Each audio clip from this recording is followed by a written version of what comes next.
ഗംഗ ഇപ്പൊ എവിടെ പോകുന്നു? അത് കൊള്ളാം. ഞാൻ പറഞ്ഞില്ലേ അല്ലിക്ക് കല്യാണാഭരണം എടുക്കാൻ പോണെന്ന്. ഗംഗ ഇപ്പൊ പോണ്ട. ഞാൻ പോണ്ടേ? വേണ്ട. ഞാനിന്ന് രാവിലെ പറഞ്ഞിരുന്നാണല്ലോ, പിന്നെന്താ ഇപ്പോഴൊരു മനമാറ്റം? ഗംഗ ഇപ്പൊ പോണ്ട. അതെന്താ? അല്ലിക്ക് ആഭരണം എടുക്കാൻ ഞാൻ കൂടെ പോയാല്? വേണ്ടെന്ന് പറഞ്ഞില്ലേ? എന്താ എന്താ ഞാൻ കൂടെ പോയാല്? പോകണ്ട.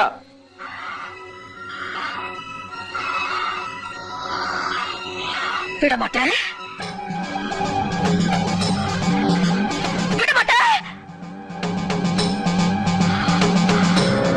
அப்ப நீ என்ன இங்கிருந்து எங்கேயும் போக விட மாட்ட? ஐயோ நாயே, உனக்கு எவ்வளவு தைரியம் இருந்தா இப்பவும் என் கண் முன்னாடி வந்து நிப்ப? இன்னைக்கு துர்காஷ்டமி, உன்னை நான் கொன்னு ஓ ரத்தத்தை குடிச்சு ஓங்கார நடந்து விடுவேன்.